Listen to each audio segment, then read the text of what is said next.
Hi, Jess Marion here, and I wanted to take a moment today and share with you 6 secrets of working with smokers.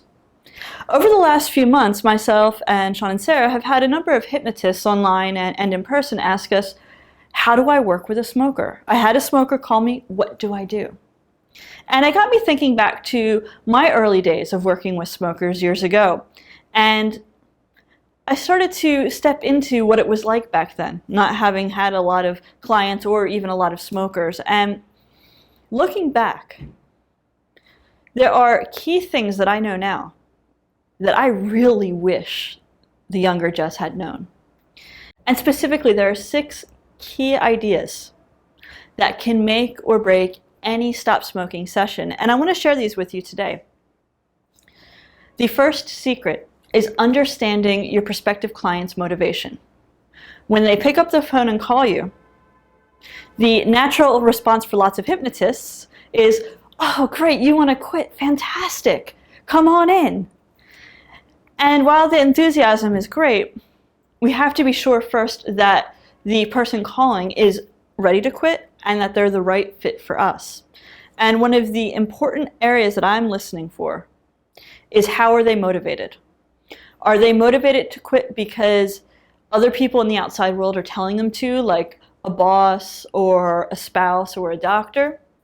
Or do they want to quit because they just know it's time, they can feel it? It's that second category of client that is going to be ideal to jump into a stop smoking program because they can feel it, they're ready to move forward. And studies show that intrinsic motivation, the motivation that comes from inside the client, is far more powerful in helping them change than external influences. So while you can work with people who are being told to quit, you have to do a lot more work before you can even start talking about quitting cigarettes. So when your client says they are ready, they are done, and you know it, these are the ideal clients to book a session with. The second secret is the understanding that the beliefs a client has about their cigarettes, their habit, themselves, and the world around them will make or break the session. Because remember, your client who comes in, most likely the hypnotist is the last resort. They've tried every other way of quitting. They've probably tried drugs and patches and going cold turkey, and none of that has worked. So in that process, they've most likely developed some beliefs about their ability to quit. In fact, they might even believe that they have an addiction. They may believe that cigarettes are their friends. They might believe that when they quit, they're going to pick up another habit, or they're going to go back to smoking later. And all of these beliefs need to be reframed so that they can let go of them, because once they let go of these limiting beliefs, the change becomes much easier. The third secret is this idea of emotional states. We touched on this in secret 1, but when you have the client in your office, they need to associate into both the negative consequences of smoking and the negative effects cigarettes have on their life, and they also need to be able to associate into all the positive things they're going to get from quitting. And it's our job as hypnotists to facilitate that experience, to hold the space so that they can step both into the negative consequences as well as the wonderful outcomes. And we have lots of ways of doing that, lots of techniques. We don't have time in this video now to go into them, but you can certainly find them in our Quit program. The next secret is that there are only 2 types of cigarettes any smoker will ever smoke in their life, which makes our job really easy. Clients will smoke emotional cigarettes. These are the cigarettes that are motivated by stress or fear or panic or overwhelm or even happiness, connectedness, joy, love. So there are these emotional triggers for cigarettes, and there are environmental triggers. And environmental triggers are the things in the outside world that induce the mindless habit. For example, the cup of coffee, or sitting to watch TV, or having a plate of food. It's things that they see or hear in the outside world that reminds them unconsciously to do the habit. So we need to address both types of cigarettes for maximum results. The next secret, and this is a really important one, is to always test. Don't be afraid of failure. Be comfortable with testing your results then and there in the office.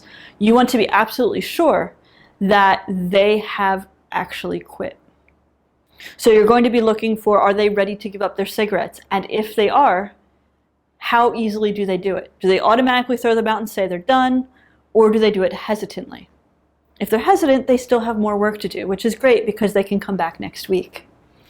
If they're done, that's even better because they're ready to move on in life. As hypnotists, we always want the change to fail in the office, because if it's going to fail, it's better to fail in the office, because then we can do work to help change it and address anything that was missed, as opposed to them leaving and picking up a cigarette the next day and thinking that hypnosis didn't work, or even worse, that they weren't able to quit and they weren't able to experience change through hypnosis. The final secret, and this was arguably the most difficult for me when I realized it, is this idea that we are not responsible for what the client does after they quit. Some clients will call up 6 months later and say they've gone back to smoking. Well, guess what? If it's been 6 months or a year, and then they decide to go back to smoking, they made a conscious decision to do it. As hypnotists, we did our job. We helped them quit, and they did quit. It was their responsibility when they made the decision to pick up the cigarette again. This has absolutely nothing to do with us. This is about the client's freedom of choice. And this is something that I tell every client. My job is not to force them to be non-smokers. My job is to only give them the freedom to make a choice either way, because they hadn't had freedom up until this moment. We're giving them their freedom back, and we are not responsible for what they choose to do with it. And you know what? If they call up 6 months or a year later, and they want to come back, fantastic, work with them again, because what you did worked. It's just a matter of helping them to understand why they made the choice they did and applying a change there, so that being a non-smoker, being smoke-free and living a healthy life is something that extends all the way into their future. So these are the 6 secrets. Just to recap, it's motivation, beliefs, state, the 2 types of cigarettes, testing, and responsibility. That's it for today, and I just want to thank you so much for tuning in, and I look forward to seeing you either at a live training or one of our online events. See you soon.